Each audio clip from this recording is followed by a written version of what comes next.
Hello friends, welcome back to SSC smart classes. बहुत बहुत स्वागत करता हूँ आपका एसएससी स्मार्ट क्लासेस में। तो फ्रेंड, आज की वीडियो जो है वो बहुत ज़्यादा इम्पोर्टेंट होने वाली है, ज़रा ध्यान से सुनिएगा। तो देखिए, एसएससी के जो स्टूडेंट हैं या फिर जो भी स्टूडेंट गवर्नमेंट एग्ज़ाम्स की प्रिपरेशन करते हैं, वो प्रोटेस्ट अगर करते हैं, अपने हक़ की लड़ाई लड़ते हैं कि उनके एग्ज़ाम जो है वो टाइमली कंडक्ट हो जाएँ और वैकेंसीज़ जो है वो टाइम टू टाइम आएँ और प्रोसेस जो है वो विद इन ईयर कंप्लीट हो जाए। तो वैसे अगर उनकी जो प्रोटेस्ट हैं उसके रिगार्डिंग अगर वो करें तो सफल क्यों नहीं होते हैं। देखिए, 3 तरह के लोग होते हैं।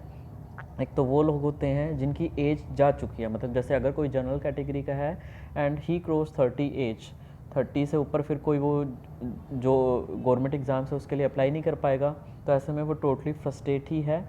और अगर सरकार अपना प्रोसीजर या फिर ये सारी मांगे उनकी मान भी लेती है, लाइक वो भर्ती जो है वो बिल्कुल फेयर तरीके से करने लग जाए, टाइमली कंडक्ट करने लग जाए, तो उनको तो जॉब कभी मिल ही नहीं सकती।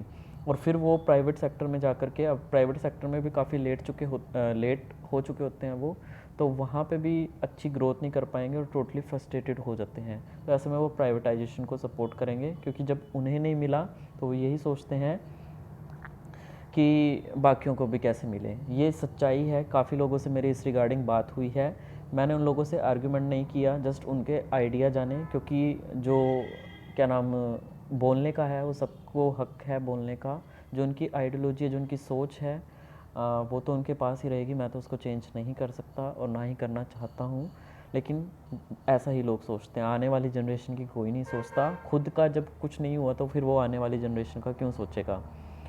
उसके बाद देखिए, एक वो स्टूडेंट है जो फ्रेशली ग्रेजुएट होते हैं, जिस कॉलेज से निकल के आते हैं। अब वो स्टूडेंट, उनको पता नहीं होता, ABCD के बारे में पता नहीं होता कि क्या एक ट्रेंड जो है वो चल रहा है मार्केट में। वो जस्ट फ्रेशली ग्रेजुएट होते हैं, उनके माइंड काफ़ी उस टाइम पे फ्रेश होते हैं और एक एक्साइटमेंट होती है कि वो तैयारी करेंगे, जॉब लेंगे। तो ऐसे में वो सीधा जा कर के प्रोटेस्ट में कूद पड़ेंगे, ये पॉसिबल नहीं है। जो बीच वाली एज के हैं, लाइक 23, 24, 25, जो तैयारी कर रहे हैं ऑलरेडी, तो ऐसे में जिनको उम्मीद है कि भाई मेरे को सिलेक्शन मिल जाएगी, तो वो ज़्यादा हाथ लगाना इसको पसंद नहीं करते। ठीक है, इस चीज़ में ज़्यादा हाथ डालना पसंद नहीं करते। और वो, और एक ऐसा तबका है जिनको जो लगता है कि भाई हम प्रोटेस्ट भी कर लें तो क्या फ़ायदा है, हमें जॉब तो वैसे भी मिलनी, हमारे मार्क्स तो इतने कम हैं कि हमें चाहकर भी जॉब नहीं मिलनी। तो ऐसे में बहुत कम स्ट्रेंथ स्टूडेंट की रह जाती है जिनको लगता है कि हमारी जॉब लग सकती है। लाइक एसएससी में मैं कहूँ, अगर 1.5 लाख कैंडिडेट ने एग्ज़ाम दिया है और उसमें से जो कैंडिडेट, लगभग 50,000 कैंडिडेट ऐसे हैं जो लगभग टीयर 3 के लिए क्वालिफाई करते हैं, मान लो, तो उसमें से जॉब तो आपको भी पता है कि लगभग 8,000 कैंडिडेट को जॉब मिलेंगी, तो बाकी सारे तो बेवकूफ़ हैं। वो फिर प्रोटेस्ट करके उनको यही लगता है कि हमें क्या मिल रहा है, हम आने वाले एग्ज़ाम्स की तैयारी कर लें बैठ के। ये रियलिटी है। आप मेरे पे ऑफेंड मत होना, बट ये सबकी थिंकिंग है, ये आपकी भी थिंकिंग है। अगर आपकी ऐसी थिंकिंग नहीं है ना, तो चले जाइए, प्रोटेस्ट करिए फिर।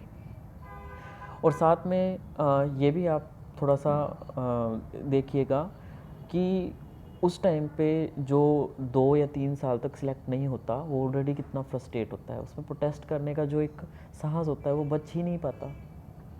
और यहाँ पे जो कुछ लोग हैं, कुछ टीचर्स हैं, तो ऐसे ही खामखा अपनी, मतलब उनको फ्री की पब्लिसिटी मिल रही है, वो आप लोगों के लिए कुछ नहीं करेंगे। जब रियल में प्रोटेस्ट हुआ था 2017 का, जब उन्होंने कहा था कि CBI की जांच होनी चाहिए, तो क्या निकला? सिर्फ स्टूडेंट का टाइम ही वेस्ट हुआ। जो लगने वाले थे, जिन्होंने चीटिंग की थी, चीटिंग करके लगे थे, वो लोग लग चुके हैं CBI में।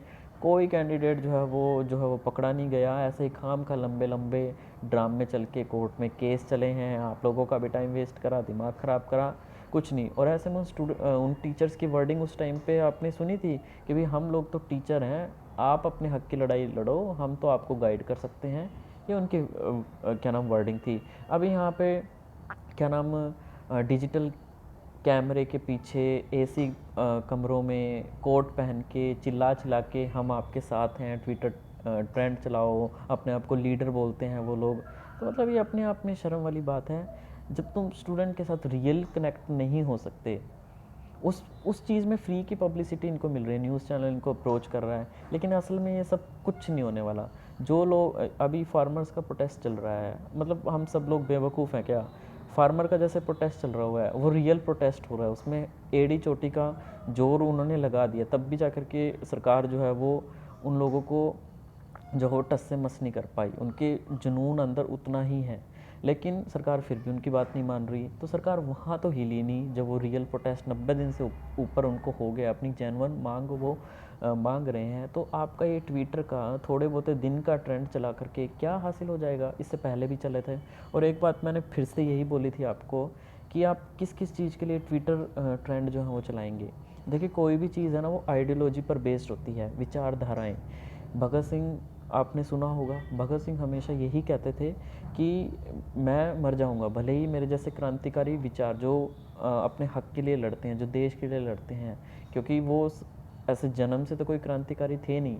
उन्होंने क्रांतिकारी नीतियाँ अपनाई इसलिए थी ताकि वो अपना जो हक है वो ले सकें, लोगों को सिखाएं कि अपना हक जो है वो अगर मांगने से नहीं मिलता तो इस तरह की नीतियाँ भी अपनाई जा सकती हैं।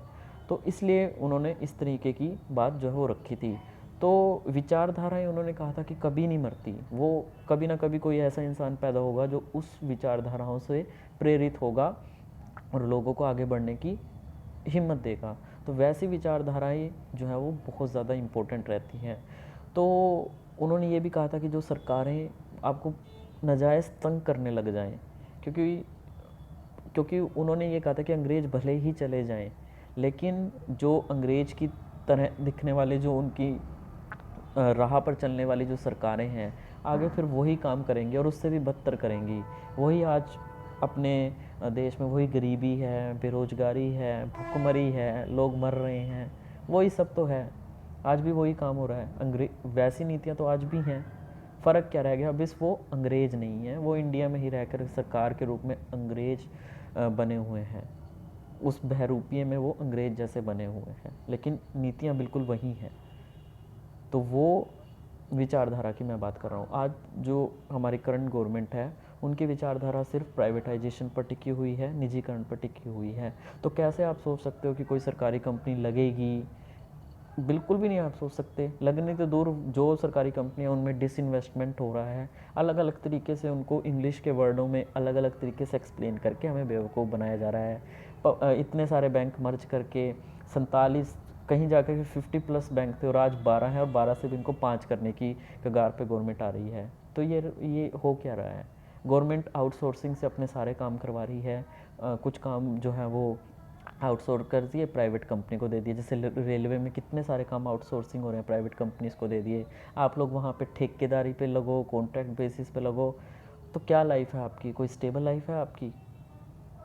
कुछ लोगों के हाथ में जस्ट फाइनेंशियली सारी चीज़ें दे देना, कुछ लोगों को ही बिल्कुल अमीर बना देना और उनसे टैक्स की भरपाई वसूल करना।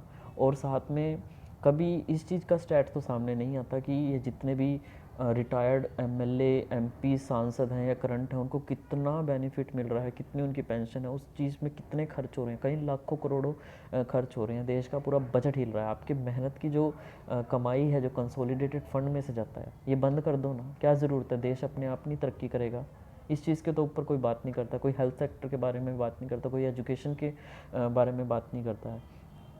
और यहाँ पे यार ये टीचर सिर्फ अपनी पब्लिसिटी कर रहे हैं। देख लेना कितनी जल्दी से उनको 5-6 दिनों में, जब से ये उन्होंने ये अभियान चलाया है ट्विटर पे, ये रोज़गार दो, तो कितने ज़्यादा उनके सब्सक्राइबर गेन हो रहे हैं। बिल्कुल इंटरव्यू में सीधा यही बोला था कि हम मुझे कोई कमाई नहीं करनी, मैं सैचुरेट हो चुका हूँ।